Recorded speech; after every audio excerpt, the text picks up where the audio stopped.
Okay. I'm sitting in my room at my desk, working on my newsletter, my New Moon and Leo newsletter for tomorrow, which is January 25th. So it's about midnight on the 24th. I want to get this thing done. But I really wanted to do a little video and read this one excerpt from Whispers in the Heart, which is a book by Parvati Marcus. And I think it came out relatively recently in the last year or two.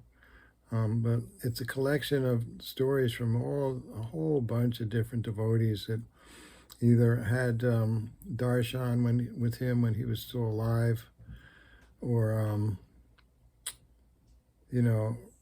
he comes to people in dreams, but they're not really dreams, and it's really an amazing master. And Neem Karoli Baba, I feel a big connection with him. I'm actually in one of my Reiki circles at Madison Wellness many years ago. One of my students came in who was very clairvoyant, and I was setting up the altar, and people were just starting to come in, and she goes, "There's this man that's standing around you, an old man with a plaid blanket wrapped around him." I was like, "Oh my God, that's Neem Karoli Baba, that's Maharaji." I got really blissed out, and I felt, very blessed that he showed up in my Reiki circle. And, I was never met him in person. I never went to India, and, while he was still alive. But there's just so many people in my generation were devotees of him. And I read Be Her Now by Ram Dass, who is his most famous devotee. And read The Miracle of Love. And at that time, I was reading a lot of different stuff in the 80s. It was really a happy time in my life. And I was, living in Manhattan. I got my first apartment in Manhattan. Actually, I was in Park Slope. It was my first apartment. And I had it was my Saturn return. It was like the good part of my Saturn return, not the part that kicked my ass. But my Saturn return kicked my ass right out of New Jersey and into New York City. And it was like a kind of wildest dream come true of having a job in New York City and living in New York City. But, and I started rededicating myself to meditation and studying astrology and everything. And so that was a big part of my whole spiritual awakening process, was the 80s, and really discovering all these different sources, and reading all these books, and just getting really kind of self-educating myself. So here I am now. It's like 2024, and I'm really still a hippie, basically. I've stopped using drugs a long time ago, but back then, like a lot of the first devotees of from the late 60s, taking a lot of acid, and, I was playing in a rock band and smoking weed and taking acid, and that was a big part of the beginning of the Aquarian Age. Really, it was started back then. And 1963 is what I really run with as the beginning of the Aquarian Age. And there's all different opinions about when it actually started. Or some people say it's not going to start for another, a couple hundred years or something. I don't buy that at all. But anyway, Neem Karoli Baba is still very active on the planet today, and people are still getting, finding out about him and having dreams about him. And he will actually come to you when you're in an altered state, and have darshan with you, and you'll feel just like, incredible loving energy that he emanates. And he has a great sense of humor, and he was not a preacher either. He didn't write books. He didn't preach. He didn't. He was just would hang out with people, and he liked to travel around a lot, and he didn't like people to get too attached to him. If he felt that you were becoming too attached to him, he'd say, "Jow, get out of here. You have to go now." And because he didn't want to be worshipped, but he wasn't a preacher. He just had this incredible loving energy that would really change your life. I mean, love so amazing, so blissful, so ecstatic that if you just felt it once, it would change your life forever. And I have tremendous respect for him. And the older I get, the more that I read about him, um, the more that I learn about him, the more I feel a deep connection with him. And he was a big guy. He had this huge chest, and I always thought, man, this guy must have like a huge heart inside that chest. And I actually took a look at it psychically once, and I realized this is not a normal heart. It has like these like pearl things in it or something. I don't, it was just he just wasn't built like a normal person. He had a physical body that was specially set up to be able to, you know, um, hold a whole lot of divine love. Like much, much, much more than your average person, even your average like spiritual practitioner. But so I read The Near and the Dear by Dada Mukherjee, who was one of his close associates, an Indian guy, that was with him in India for a long time. Great book. And then I was like, okay, now I got to read Whispers in the Heart.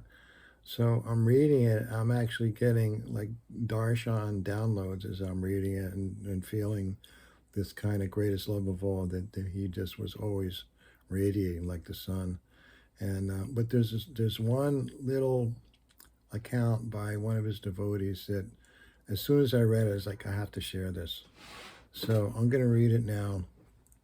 And it is a woman that she says her name is Madurai Samhara. And I don't know if that was her given, Hindu name, given Sanskrit name, or if she's actually a person that was born with that name in India. Well, I don't know that.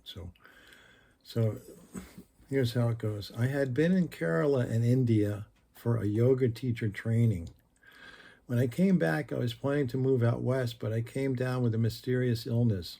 I had tests done, including for parasites, but the doctors couldn't find anything wrong. Every morning I woke up with my body shaking, vomiting, and diarrhea. Every single morning. After a few hours, it would all go away and I would be fine. It was very weird.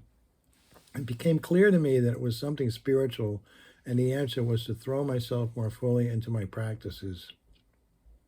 I put everything in my car and drove west following Spirit. I'm thinking she probably is an American woman that actually took on a Sanskrit name, a Vedic name. At one point, I was driving through New Mexico. I had never heard of Neem Karoli Baba, but a friend told me about the temple in Taos and said they did arti there, and that temple is still there, and it's it's like a pilgrimage spot. People go there from all over the place, and I would like to go there someday. I used to live in Arizona, and sometimes I really miss Sedona and Prescott, where I went to college, in Prescott College for a little bit. Very happy time in my life. I thought, oh, that would be nice. When I got to the Hanuman temple, I had been sick for almost 2 months and was getting very weak. I had been doing everything I could for my spiritual cleansing, all the ceremonies I could do on my own, all the energy work that I knew how to do. But I realized this was beyond me. I really needed help, or I felt like I would die. I woke up in my car outside the Hanuman temple, and it was one of the worst mornings. I was so sick. I remember lying there praying, please let me die now, or send me an angel and a medicine man to heal me, because I can't do this on my own. When the doors of the temple opened for Arti, I went into the back room, the office with the takat. The takat is like this platform that he sat on. I looked at Maharaji's picture and fell down in full pranam. I was praying and praying and crying for an angel and a medicine man to save me or to just let it be over. Just then, a young man walked in and scooped me right up in a hug. I cried and cried and cried. I didn't tell him what was going on, but I did say that I was going to travel north through Wyoming. He said, you're going to Wyoming? That's so funny because I've been here at the ashram serving Maharaji for 6 months, but tomorrow I leave to go to Wyoming to see my mentor, a Lakota medicine man. I had got my angel and my medicine man. We spent 2 days at the temple before we left, and I could feel the grace of it from that moment on. I could feel Maharaji's presence as I was being pulled to him. So it's Neem Karoli Baba, they call him Maharaji. A couple of days later, we went to Wyoming. He brought me to Frank, a Lakota medicine man who did powerful ceremonies and energy work with me and healed me in a day. Ever since, it's been an endless thank you to Maharaji for saving my life. And that story just blew me away. That's like a coincidence. It's not a coincidence at all that, and that reminds us that our prayers are heard. And especially when you pray deeply from the heart, when you really surrender and you say, listen, I just can't do this alone, and then the higher power can come in, but you have to do that surrender, because a big part of our egos thinks that we can control stuff and we can make things happen and we are the doer, but we're really not. And everything is a Lila, everything is divine play, everything.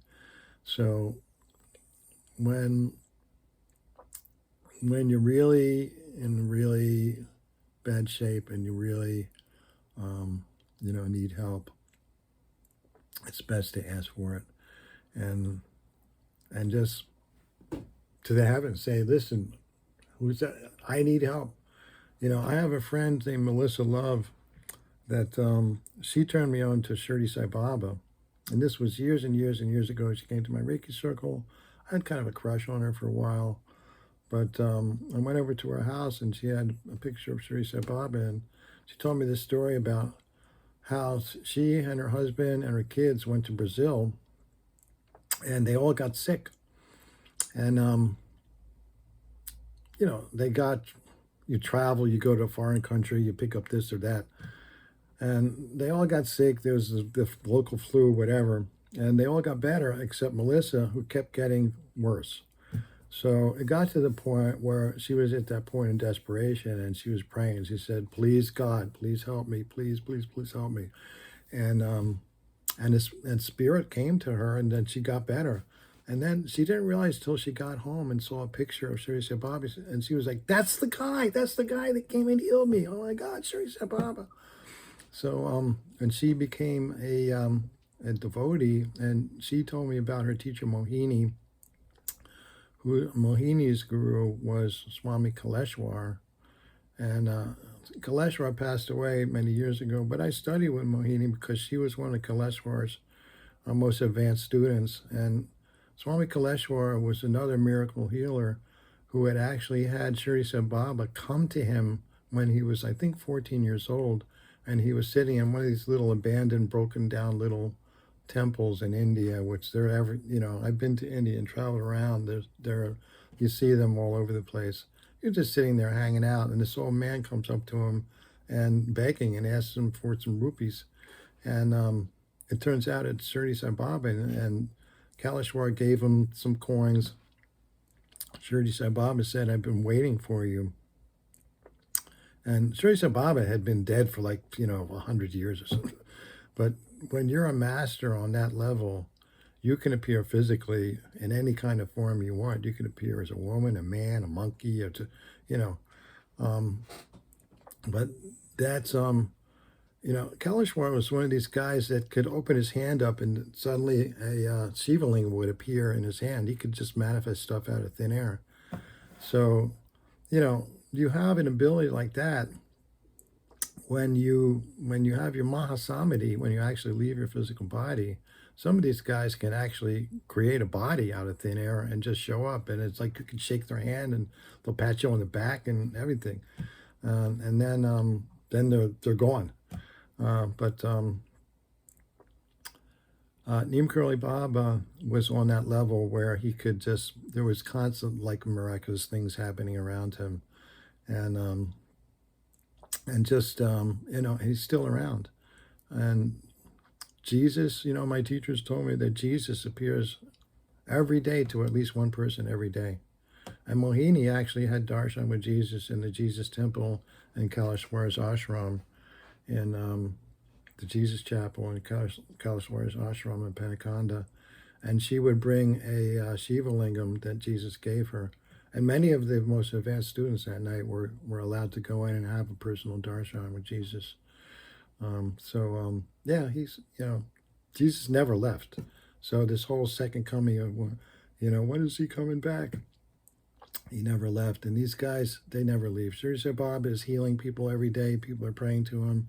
He can come to you in a dream or show up, what appears to be physically. And so this stuff is going on all the time. But and there's another thing I want to share that kind of in the same vein as like saying a prayer. So our cat, my girlfriend and I, we take care of this cat, and it's at her apartment. Our cat Willow lives at her apartment, and Willow is like 18 and a half years old, and up until 2 weeks ago, she seemed like she was doing great. And we figured she probably has maybe a couple more years to live, which is unusual for a cat, but it happens. I've heard of cats that are over 20 years old. And I give her lots of Reiki. And when we kind of rescued her from a bad situation where she was in a household with a lot of other cats and dogs, and she became like the scapegoat, the runt or whatever, and they would push away from her food, and she'd be hiding most of the time. Finally, when she was, 14 or 15 years old, they let us take her because Willa she'd be hiding upstairs in a closet, right? And somehow she knew when we were there, and she would come down and get up in my lap and get Reiki. So, cats are smart people. None of the other cats or dogs were coming to me to get Reiki, but they finally let us take her, and she had this like bald spot down by her sacrum, and we realized that she was actually chewing out her hair and spitting it out, and it was like a neurosis from having this PTSD, and we healed the PTSD, and the hair grew back, and she would hide under TJ's bed at the slightest noise. She'd get freaked out. And she, got healed and just needed a lot of love and a lot of Reiki. And, but we're pretty concerned now because she stopped eating. And we had the vet come, and he said, well, she's old and she might have this or that, and I'm not really sure, you'll have to take her to get tests. But we have her on some meds, some prednisone, which tends to work pretty well for the kind of stuff that she probably has. She started eating a little bit. She's drinking water. I'm putting nanosoma in the water, which is really amazing stuff that really enhances your immune system and helps your body, nourishes your body and your DNA, so your body can heal anything. But so today, I went over there to kind of cat sit for Willow.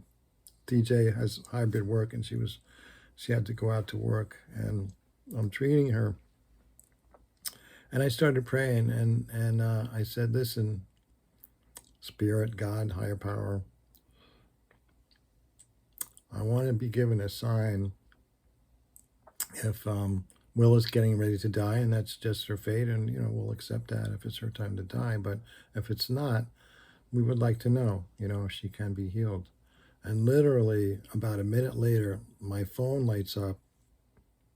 It's next to me on the couch, and I pick it up, and it's this little article from the Weather Channel, and there's a picture of a cat, and the title is Pure Joy, like like pure joy. And I didn't even watch the video, but the little caption says, this cat is playing on the ice on the people's swimming pool and just having a great time,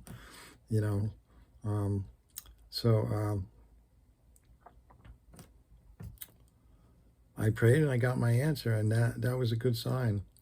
And, when I treat Willow with Reiki, it gets very intense. Not every time, but today it got very intense.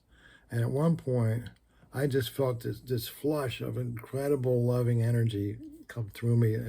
And the way I describe it is, it was like I work with golden angels and white light angels and their friends, and something that I do on a regular basis with my modality, which I call Angelic Liquid Light Healing.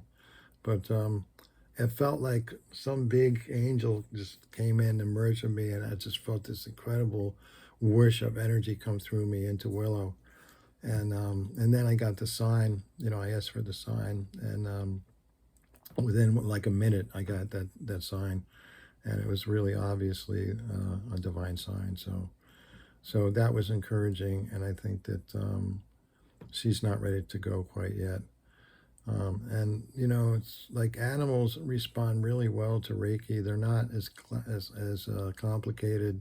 Their issues are not as complicated as human beings. And I have a friend that has a story, and she loves her dogs. This is Isidris. What's her last name? Isidris. But she's been practicing Reiki for a long time. I remember, 15 years ago, seeing her in Reiki circles and stuff.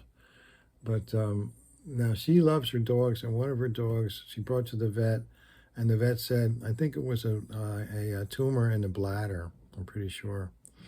So the vet said, yeah, it's going to cost you $4,000 for whatever, we got to. And she said, well, I can't afford that. And so they went home. And then the dog would come up to her and lay down by her feet, and she would give the dog Reiki with her feet. And this would happen on a regular basis. So, the dog knew that he could get Reiki from her because, he's been doing Reiki with the dogs for years. And the dog knew that, that was the best thing to do, given the situation. And she took the dog back to the vet, and after 6 months, and the dog, they did the imaging on him, and the dog there was no tumor there anymore. So, but that's the thing, Reiki is not a quick fix. So it's very gentle. And, when Mrs. Takata, her husband died in Hawaii, and she went to Japan to get healing, she wound up in Hayashi's Reiki clinic. This was after Asui had died, and one of his students, Hayashi, was a retired naval officer, opened a clinic. And he was the guy that actually started treating people on medical tables, because Usui did treatments for people while they were sitting in chairs. And so she and Takata was really sick. She had a tumor, she had gallstones, she had appendicitis. She was just like falling apart. And she got totally healed of everything in 4 months, getting treated probably several times a week by 2 people at a time. Then she apprenticed there and got her level 1 and 2 and came back to Hawaii and became a professional healer. And, without her, anybody that takes Reiki 1 learns its history. Takata, Mrs. Takata was the one that brought Reiki to America. And eventually, Dr. Hayashi came to Hawaii because he wanted to initiate her as a teacher. And the Japanese military, because he was a retired naval officer and he still had connections in the military, they said, listen, we want you to spy on Pearl Harbor. And he said, oh yes, I'll do it. But he went knowing that he couldn't do it. And by the warrior's code, by traditional, ethics of the this whole kind of Asian martial stuff and the family ancestry, he had basically become a traitor, and he couldn't go back. If he went back, he would be probably executed or prosecuted as a traitor. So he commits seppuku in Japan as a sacrifice for Reiki. Seppuku is when you sit on the floor and you take a dagger and you plunge it into your gut. You tear your gut open and your guts spill out. That's like a traditional suicide technique for warriors that have dishonored the, this goes back to like the samurais and stuff. And he dishonored his ancestors, his family, and his country. But he knew that it was the right thing to do because he had basically achieved a level of enlightenment and could not participate in anything to create a mass trauma war event, because Reiki is the opposite of that. You know, Reiki is the medicine for that. Reiki is spiritual medicine.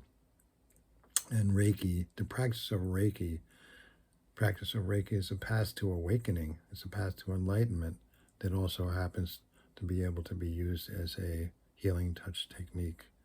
So that's my little spiel for today, and I hope you enjoyed the story about the woman who got healed miraculously by simply going to a Neem Karoli Baba temple and praying, and immediately the guy shows up that takes her to get healed. So, and Reiki is amazing. Reiki is the best thing that ever happened to me. So, love you all. Love all, serve all. That's my motto. Love all, serve all. I want to stay in the state of having no enemies. And Reiki helps me stay in that state because it is the energy of enlightenment. And it is love. It's the big love. It's cosmic love. And that's how it heals. Thank you.